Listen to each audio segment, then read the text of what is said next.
வணக்கம் நண்பர்களே.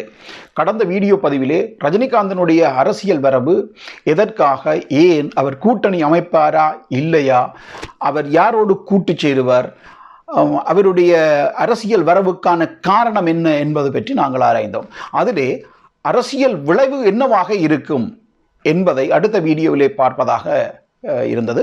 அதன் அடிப்படையில் இன்று அவருடைய அரசியல் விளைவு அவருடைய வருகையினால் தமிழகத்திலே ஏற்படக்கூடிய உடனடி அரசியல் விளைவு என்னவாக இருக்கும் என்பதை பார்ப்பதுதான் இந்த பதிவினுடைய நோக்கம். இதனை நாங்கள் ஒரு ஆய்வுபூர்வமாக இதனை நாங்கள் அணுகலாம்.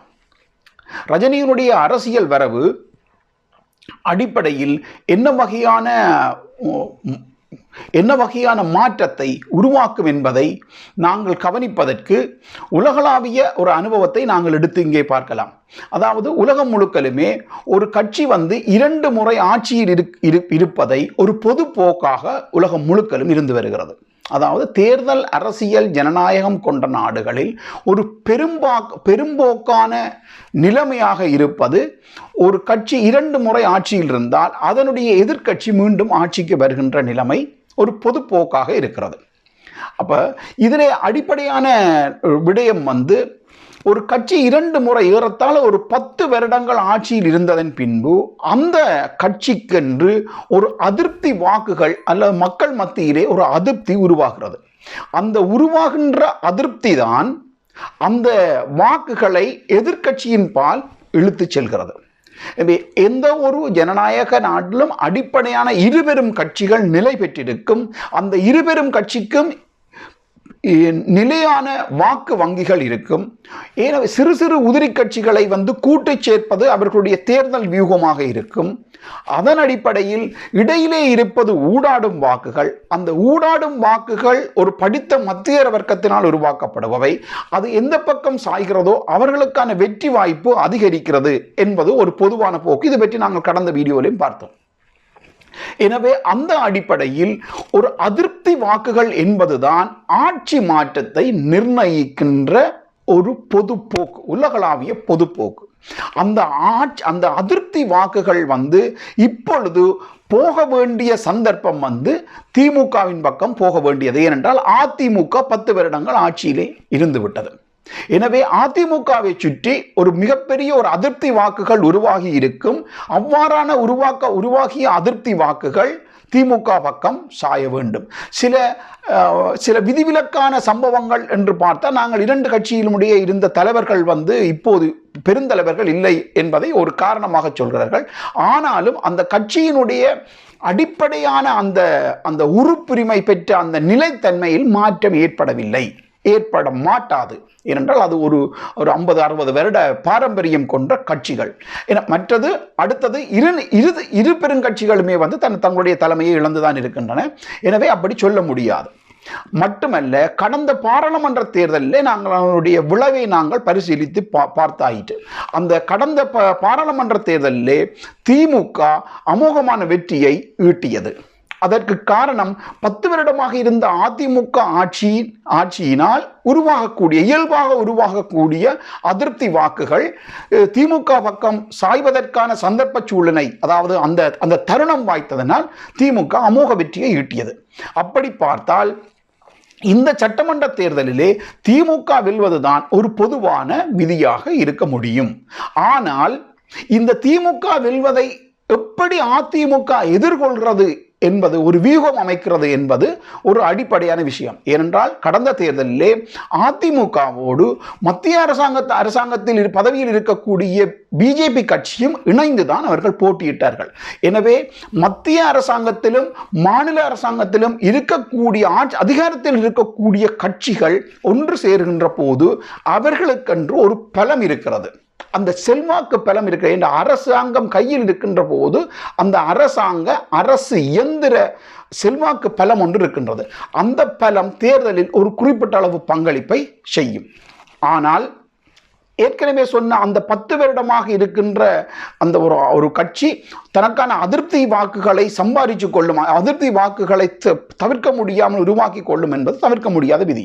எனவே அவர்கள் வகுக்கக்கூடிய ஒரு வியூகம் என்பது என்னவாக இருக்கும் என்றால், உண்மையில் திமுகவினுடைய வியூகம் இந்த அதிருப்தி வாக்குகளை இழுத்துக் கொள்வது என்பதுதான் அவர்களுடைய வியூகமாக இருந்தால், அதிமுகவினுடைய வியூகம் இந்த அதிருப்தி வாக்குகளை எப்படி திமுகவின் பக்கம் போக விடாமல் வைத்திருப்பது என்பதுதான் அவர்கள் வகுக்கக்கூடிய ஒரு வியூகமாக இருக்கும். அதிமுக அவர்களுடைய கூட்டாளிகள் செய்யக்கூடிய வியூகமாக இருக்கும். அப்படி பார்த்தால் இந்த இதுவரைக்கும், அதாவது கடந்த தேர்தலிலே வெற்றி பெற்றுகின்ற போது, சட்டமன்ற தேர்தலில் வெற்றி பெற்ற அந்த வாக்குகளில் இப்போது உருவாக்கக்கூடிய அதிருப்தி வாக்குகளை நாங்கள் வழிந்தோடும் வாக்குகள் என்று வைத்துக் கொள்வோம். ஒரு நீர், ஒரு பெரும் குளத்திலிருந்து இப்போது வழியக்கூடிய ஒரு நீரினுடைய அளவும் அதனுடைய போக்கும் இருக்கிறது. அது அடுத்த பெருங்குளமான ஒரு திமுகவை நோக்கி போகின்ற நிலைமையை மாற்றி அமைத்து அதற்கு ஒரு தடுப்பு அணையை போட்டு தடுத்து அதன் போக்கை திசை மாற்றி சிறு சிறு குளங்களை அமைப்பதன் மூலம் அந்த குளங்களுக்குள் அந்த நீரை நிரப்பிக் கொள்வது.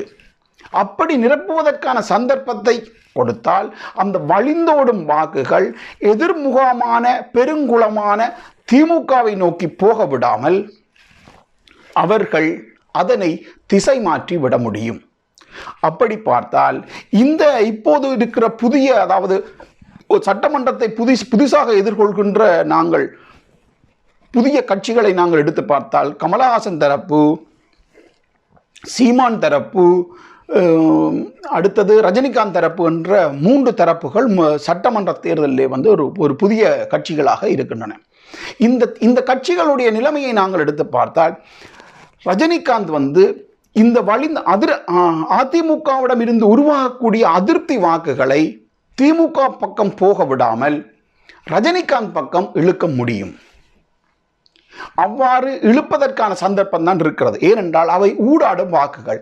அந்த ஊடாடும் வாக்குகள் பொதுவாகவே இருவரும் கட்சிகளுக்கு வாக்கு போட்டு அவர்கள் களைத்து போனவர்கள், சலித்து போனவர்கள், அரசியலிலே வெறுப்புற்றவர்கள், விரக்தியுற்றவர்கள். அதில் ஒரு கணிசமான வாக்கை அவரால் தன்னை நோக்கி இழுக்க முடியும். நியாயமாக எதிர்முகாமுக்கு, திமுக முகாமுக்கு போக வேண்டிய அந்த வழிந்தோடும் வாக்குகளை அவர் தன்னுடைய தேர்தல் படையை கொண்டு, ரசிகர் மன்ற படையை கொண்டு அவர் தன் பக்கமாக இழுக்க முடியும். இதுபோலவே இதே நிலைமைதான் கமலஹாசன் தரப்புக்கும் இருக்கிறது. அந்த அதிருப்தி வாக்குகளை தன் பக்கமாக இழுக்க முடியும். இந்த 2 ஆளுமைகளுடைய அவர்கள் அந்த ஆளுமையை நாங்கள் மதிப்பீடு செய்தால், ரஜினிகாந்துக்குரிய அந்த வட்டம், அவர்களுக்குரிய செல்வாக்கு வட்டம் என்று பார்த்தால் கீழ்மத்திய வர்க்கம், கீழ்வர்க்கம் என்று பார்த்து கொள்ளலாம். அதாவது கீழ்வர்க்கம், கீழ்மத்திய வர்க்கம் என்ற அடிப்படையான மக்கள் தரப்பிடம் இருந்துதான் ரஜினிகாந்துடைய மக்கள் மன்றம் அதிகமான வாக்குகளை கவர்ந்தெழுக்க முடியும். இதிலே கமலஹாசன் தரப்பை பார்த்தால் அது மத்திய வர்க்கம், மேல் மத்திய வர்க்கம் தான், மற்றது மேல் வர்க்கம் என்று எடுத்துக்கொள்ளலாம்.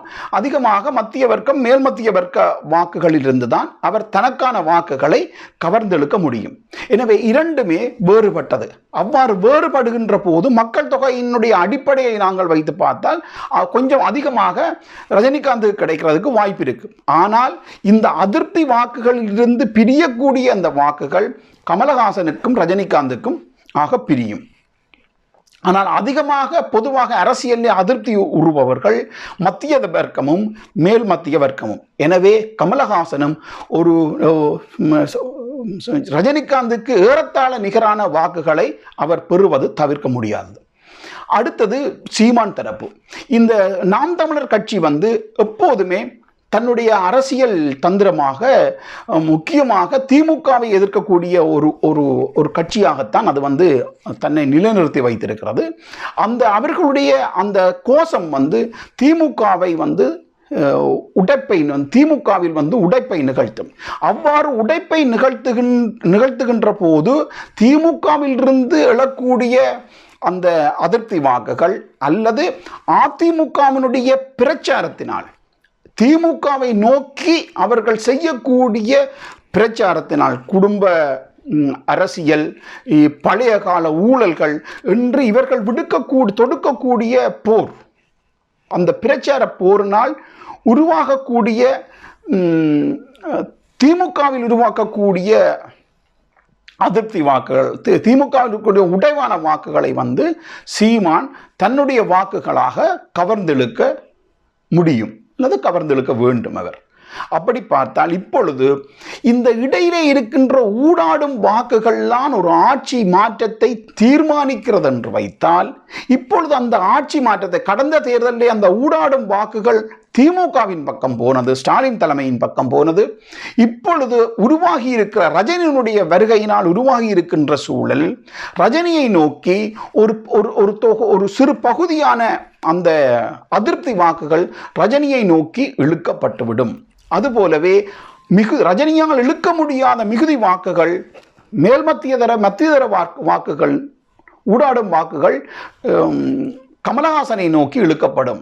தவிரவும் திமுகவை நோக்கி உருவாக்கக்கூடிய எதிர் பிரச்சாரத்தினால் உடையக்கூடிய வாக்குகளை சீமான் கவர முடியும். அப்படி என்றால் இப்பொழுது உங்களுக்கு புரிந்திருக்கும், ஒரு ஆட்சி மாற்றத்தை நிர்ணயிக்கின்ற அந்த ஊடாடும் வாக்குகள் திமுகவிற்கு போவதற்கான வாய்ப்புகள் இல்லாது போகிறது. இதை திமுக எதிர்கொள்ளக்கூடிய அளவிற்கு தனக்கான கூட்டாளிகளை வைத்துக்கொண்டு இதுவரை ஒரு சரியான வியூகத்தை வகுக்கவில்லை. ஆனால் அதிமுக தன்னுடைய அதிருப்தி வாக்குகள் திமுகவின் பக்கம் வழிந்து ஓடி விடாமல் இருப்பதற்கான சில முனைகளை அது ஏற்படுத்தி விட்டது.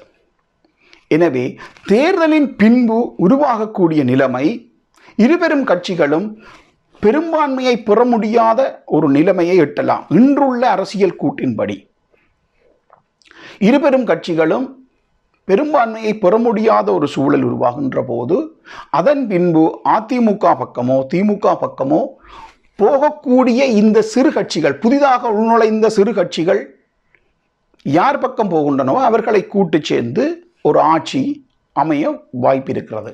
அப்படியும் பார்த்தால் சீமான் தரப்பு திமுகவோடு கூட்டு சேர வாய்ப்பில்லை. அப்படி கூட்டு சேர்ந்தால் சீமானுடைய கட்சி கரைந்து போகும். எனவே அவர் அவ்வாறு போவதற்கான வாய்ப்புகள் இல்லை. அது கட்சி கரைந்து போவதற்கான நிலைமையை உருவாக்கிவிடும். அதுபோலவே ரஜினிகாந்தனுடைய கட்சியும் திமுகவை நோக்கி போவதற்கான வாய்ப்பில்லை. அவர் முன்வைத்த அரசியல் கோஷம், அவர் வைத்த அரசியல் பாதை, அவருடைய அரசியல் இருப்பு என்பதை வைத்து நாங்கள் கணித்தால் அவர் திமுகவின் பக்கம் போக முடியாது. அதற்கான அரசியல் விதிகள் இல்லை. ஏறத்தாழ சில தொய்வுகள் இருந்தாலும் ஏறத்தாழ கமலஹாசனுடைய நிலைமையும் இதுதான். அவ்வாறு பார்த்தால் இந்த தேர்தல் ரஜினியுடைய வரவு அதை சுற்றி உருவாகி இருக்கக்கூடிய புதிய அலையின்படி திமுக பாராளுமன்ற தேர்தலில் அமோக வெற்றி அடைந்தாலும் இந்த முறை மிகப்பெரிய சவாலுக்கு உள்ளாகும். இனி இந்த சவாலை சமாளிக்கக்கூடிய ஒரு வியூகத்தை ஸ்டாலின் வகுப்பாரா? அவ்வாறு வகுக்காவிட்டால் அவர் தனது தலைமைத்துவத்தை நிரூபிக்க முடியாதவராக மாறிவிடுவார். தலைமைத்துவத்தை நிரூபிக்க முடியாமல் போனால் உட்கட்சிக்குள் மாபெரும் சிதறல்கள் வருங்காலத்திலே உருவாகலாம். அவர் தன்னுடைய தலைமைத்துவத்தை நிரூபிப்பதாக இருந்தால் அவர் இந்த தேர்தலிலே வெற்றி அடைந்தே ஆக வேண்டும். அப்படி வெல்வதற்கான வியூகத்தை அவர் எப்படி வகுப்பார், அல்லது அதிமுக வகுத்த வியூகத்தை அவர் எப்படி உடைப்பார் என்றுதான் நாங்கள் கணித்துக் கொள்ள வேண்டும்.